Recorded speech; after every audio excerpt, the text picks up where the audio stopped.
Welcome, ladies and gentlemen, to your Aries October 2022 reading and forecast high. I'm Nigel Saint James, clairvoyant, as those of you who stopped by know, and the subscribers, great to see you again, and new subscribers know that there are no video advertisements breaking into this content, so you get to enjoy the reading uninterrupted and enjoy the experience. Now, speaking of experience, I've also had the great pleasure of doing a number of one-on-one clairvoyant readings for a number of your Aries brothers and sisters in the course of the last month. And if you'd like to think about having a one-on-one clairvoyant reading with me, just check out the information that's in the description box below. It can occur from anywhere in the world. But now we're going to take 5 cards. 5 is all we need, and we'll see what there is in store for you from this beautiful and unusual deck. So there is the 4 of Wands. Clearly you want to be there, don't you? The 10 of Swords. What is there here? The 7 of Cups. The 2 of Swords. And finally, what shall we have? Let's get something from in here somewhere. You feel like you need to come out. And there is the Queen of Cups. Well, I'm going to make a border of these card backings for your spread. Come down here, sit down next to me. We'll have a good close look at the imagery on the cards together while I do the reading for you. All right, my friend, I think you can see those now. Let's have a look first at this Queen of the Thrones of Waters, and see what this has got to say. A number of interesting cards around here, that 10 of Swords and the 7 of Cups. What does she mean in this context? Well, let's have a look at her first. Now, the crest of the Queen of Thrones of Waters bears an ibis with open wings. Now, the ibis is a water bird and alchemically symbolizes the lunar forces and cycles of times, the realms of duality and successful changes. Now, as a variety of stork, the ibis also signifies the maternal instinct, or it could also be the paternal instinct. The queen sits with her skirts pulled about her like water, gazing at her reflection in the river waters below. Now, a lot of Cancer around here, a lot of, I think of Gemini as well, and so those people may well be of importance to at this time. What else is in this painting here? Well, we have twinned bees that you see there. Beautiful. I love bees. Unfortunately, there is a mite where I live, which is like an insect which is getting into the hives and causing problems for bees. Now, the bees themselves are associated with Venus and indicators of the sweetness of love and fertility. And we also have twinned lotus pads here, lilies, whatever they may be, and they have a reference to Mercury and the powers of prophecy and the joys of abundance and union. Now, what is interesting is that the sky in the background here, there's a moon, incidentally, which talks about the cycles. But look at the cirrus clouds here and there. Great similarity between the clouds in this Queen of Cups and the clouds which are in the 10 of Swords. I think it suggests that at some time during this month, you are going to be, well, you're going to be affected greatly by the influences which are around you. That is both events and people. You'll be very much at the disposal of every impact and impression, so be aware of this. You will, however, be intuitive, quite a keen observer, I think.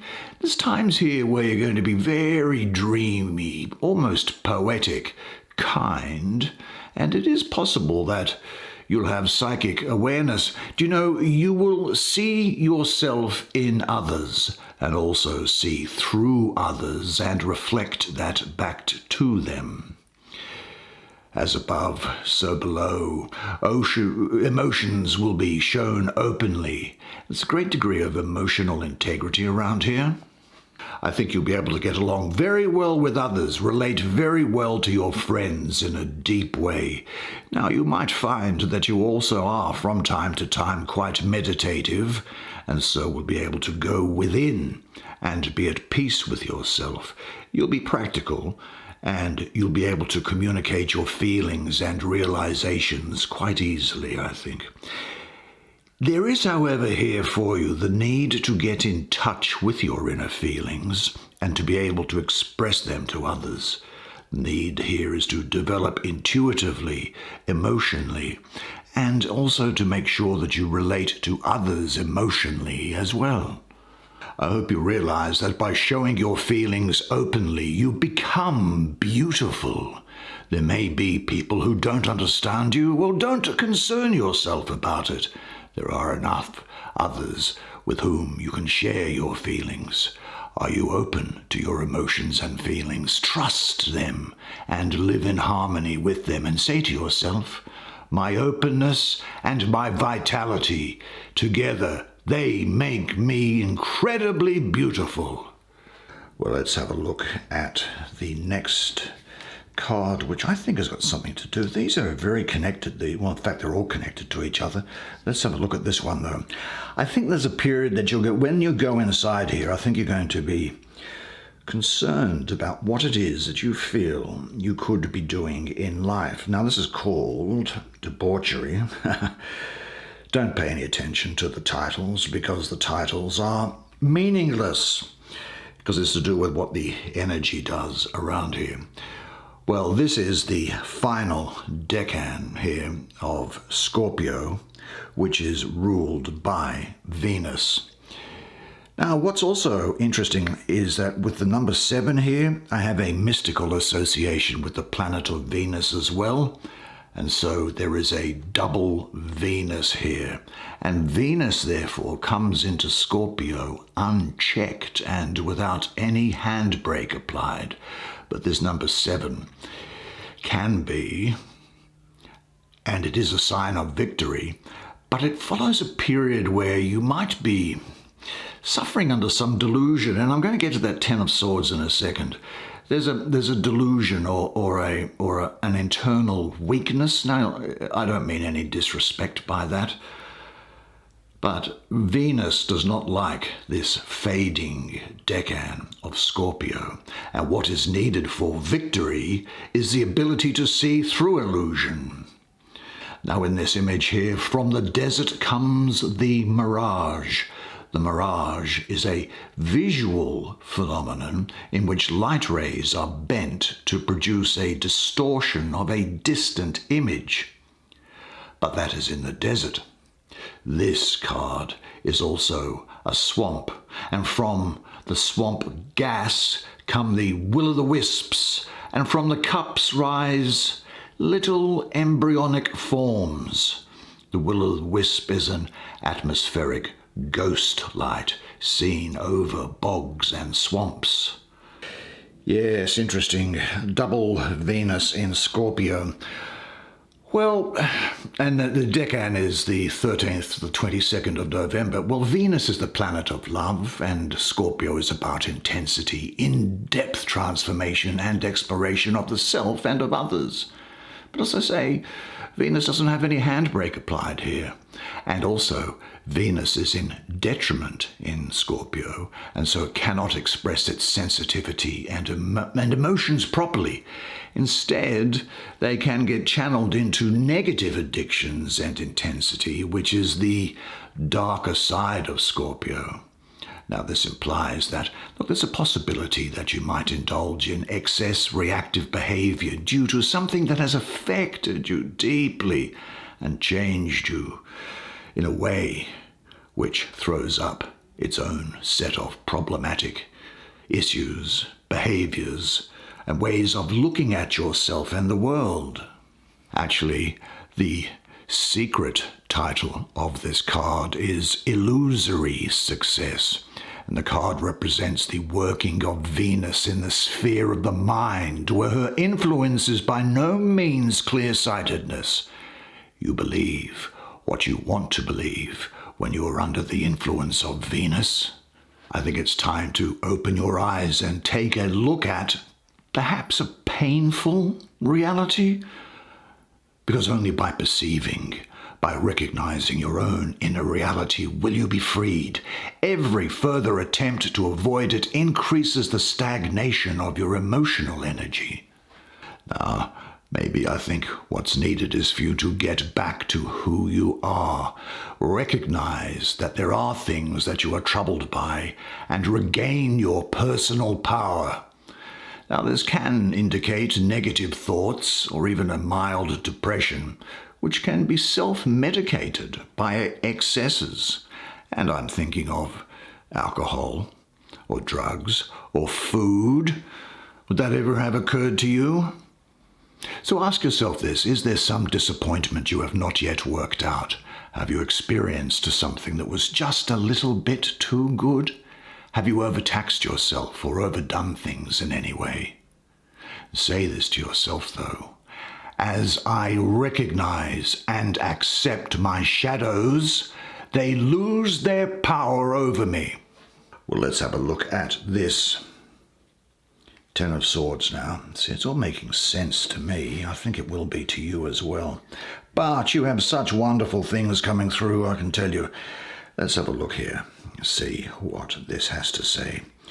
First of all, it's entitled Ruin, the Lord of Ruin. As I say, I don't know why developers put titles on card. It shows a complete naivety, because it all depends on how the cards are laid out and how they interact with each other. In this case, you see, for example, you have water surrounding the air card here. Water, and this is dampening down any of the turbulence, the airy turbulence that is coming about. Well, here we have the Sun, which is in the third, the changeable, the mutable decan of Gemini, 12th to the 20th of June. Now, here the Sun in Gemini is difficult, as Gemini dissipates its energy and your focus. Now, this is Swords. The focus is entirely on the intellect and how it's unstable. As the tens, you see, are unstable, and this is going to devolve into the next card, which is the Ace of Discs. Now, in a sense, what is occurring here is that the mental quality of Swords have come to a head, and there's a breakdown of logic and reason. Struggle and battle always eventually end in wreckage, but things can be salvaged, and the solar influence of this decan's ruler signifies the possibility, in fact, the inevitability of a new day. The light of the sun shines upon airy ideas, revealing which of them are impractical for earthly manifestation, and it signals the end of delusion. Just having a closer look at that card again, let's have a look at some of the imagery on there. Here's the same cloud formation as is in this Queen of Cups. It's interesting, isn't it? The same cloud, Sirius clouds, which is, of course, in a way, attempting to obscure the sun, but nevertheless the light of the sun, the radiance of the divine is coming through. And we have here the Orphic egg from which all of matter and universe sprung. The egg is being pierced by swords, penetrating the deity in Greek philosophy called Phanes, who was a hermaphrodite and was enclosed within that. Now, Phanes, whose name means to bring light, was a Greek god of procreation who emerges from the cosmic egg entwined with a serpent. This is the world egg of Chronos, or time, and Anarche, necessity and fate. And the swords impale the heads of the twin snakes of the caduceus for the ruler of the sun. here is very much associated with the caduceus. Now in the background there, as I say, cirrus clouds obscure the face of the sun. This can often signify a time of mental turmoil, which is self-inflicted, very much so. It's a mental thing. It's not something which is happening to you by way of relationship. It's your thinking here. But you do think, and understand this, that this is called ruin in the card, but I actually would prefer to call it resilience and resurrection. And the reason why I say that is this, is that sometimes horrible things happen to good people. Life isn't fair, and it can be heart-wrenching. Nature isn't fair either, is it, if you look out there? And if you're having one of those dark days, it's okay. It's okay to feel that darkness. When challenges come back to back to back, and it seems like something is after you, something is attacking you, something is attacking your journey, look for the lesson in it all. You grow through what you've gone through. The question is, are you willing to go through it? When those bad things happen, what are you going to do? Are you going to allow this horrible situation to dictate the way you feel and how you handle it? Are you going to fall over, fall down, fall apart? Or are you going to face this issue with courage and resolution? You know darkness already, so embrace it. Embrace the darkness. Don't look away from it. Own it. Walk one step after another. Never surrender. Remember that even the most wretched of times. Don't pause. Remember not to stop. Remember not to hesitate. Take that first step and start walking. Always hold your head high and let your spirit rise. You are a child of the divine. Don't allow yourself a switch off button. I know there is always an answer. No matter how dark that place may be, there is always a way out. Keep going. Hold on to that fundamental quality of faith. Have faith. Know that on the other side of your pain, there is always something good. Well, let's have a look at the Lord of Peace, shall we? You see, this is coming to you.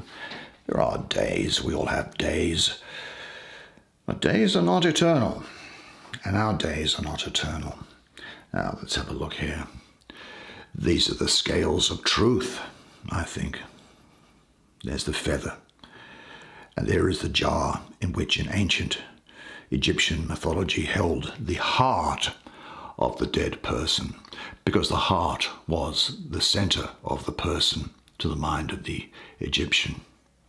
Maat was the ancient Egyptian goddess of the balance who stood for truth, justice, morality, law, and order. She maintained and regulated all things in the universe and all actions of beings to prevent degeneration into chaos.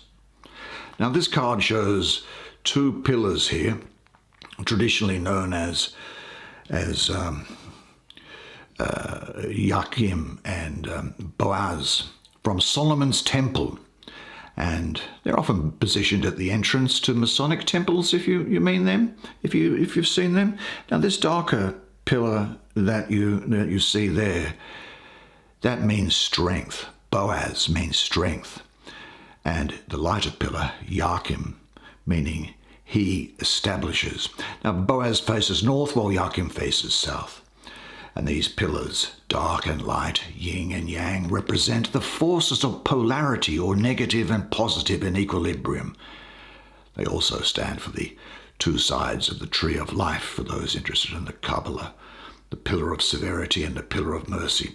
Now, the moon in the background reminds you that the mind, like the moon, is subject to fluctuations, and that mental, flexibility results in intellectual harmony. There's also here the representation of a scroll. Do you see that? Now, I guess that it can represent a treaty, a peace treaty, but in general it's said to represent the Torah, the first 5 books of the Hebrew Old Testament. Now, Torah means instruction or guidance and offers, well, I won't go into that. Alternatively, the scroll could represent the volume of sacred law on the Masonic altar, which contains the Bible, the Vedas, and the Quran. The acceptance of all doctrines of one faith, under which each candidate in the Masonic regime, I mean, I'm not a Mason, but the candidates are obliged, according to his or her own moral compass, to be a part of the path of peace. This is a time that after going through these more difficult, maybe just moments, I think, that you find inner peace, power to make decisions regarding a situation or a relationship, which bring about emotional and spiritual peace. There's agreement here and mental stability. It could also be that you are having a hard time to make up your mind about something and making up a choice. It's not an acute problem, but it sits in the background and surfaces every now and again. It might be that you are dealing with the pros and cons of a situation, but it might also be that you actually lack the information you need in order to make the right decision at this time. But when you get it, it's like the light bulb goes on and you can see the situation for what it is, and you'll be in a better position to make that decision, one that is right for you. What areas of your life are especially important to you? You can now come calmly to the decision. Take time for relaxation, but say this to yourself: a deep peace fills my heart. And finally and quickly, we'll have a look at the Four of Wands. We have Venus in Aries. And here we have the eagle as the head of the compass, and the bee here as the head of the squares. Look, this is really quite straightforward. This is about completion, unity, the possibility of new beginnings for you now. Now, with Venus in Aries, you might think that there's going to be a problem because Aries is governed by Mars and Venus governs, well, because we're dealing with things like an eagle and bees that are up in the air. Venus, of course, looks after 2 signs, Taurus and Libra, but because we're dealing with such airy imagery here, I'm going to assign it to Libra. And so for Venus to go from Libra into Aries, it needs to go to the diametrically opposed side of the zodiac, and it's going to be in detriment there. And the other thing is that Venus and Mars don't necessarily get on. But the question here is that I actually think that the Venus-Mars situation is actually really positive for you, particularly in light of this Ten of Swords, which is air and fire, up on this top line. Now, this air from the Ten of Swords flames, increases the fiery aspects of the card and brings it great energy. Now, 4, of course, is the numeral of foundation, completeness, progress, power, and stability for you. But I think that Venus here does bring some harmony to the aggressive Mars, and there is some opposites attract action going on. So you might have an emotional, which is Venus, idea to head off in a new direction, which is the Aries side of things. Now, Venus, the symbol of beauty and love, combines with Aries, the principle of new beginnings. The heart pushes forth and seeks new development of the beautiful in new directions. But before the new can rise, the old must be complete. Now, the conflict between opposites must be resolved in a way which will further you on the way towards your higher goal. Tension in relationships can work positively when the individuality of each partner is recognized and respected. Now, this makes it possible for you to support one another in moving forwards. So I think that there is probably the need for something to be completed at this time before you move on, because I think you have a desire to move on in new directions. Now, this could relate to work or new relationships or new dynamics within an existing relationship. It can also relate to yourself, where one aspect of you wants to go in one direction and the other aspect of you wants to go in another direction. There is, I think, here something beautiful that is making its way into your relationships. You may notice at first when the normal conditions are called into question and talked about openly. Clarifying the old is necessary for a new oneness, a new beginning. Are you prepared to accept your partner as she or he is in spite of your differences? What areas are in urgent need of clarification or resolution? Now, if there is some tension, because tension does come about between you and somebody else, now is a good time to clarify and resolve the interaction and complete the old. And say this to yourself: completing the old frees me for the new. Well, what a fantastic spread of cards for you. What an interesting and successful month it is going to be for you. Well done. That's the way it is for you. Well, what an absolutely fantastic reading for you for this month of October. I hope you enjoyed the experience as much as I enjoyed providing it to you. You know, it's great. I love doing your readings for you each month. I really do, and I love it when you come by and stop by and have a look at it. It's good. It really makes me feel great. Now, one thing to remember, of course, is this: that until I see you again, remember that you are a legend, and I look forward to seeing you again next month. And until then, it's bye for now.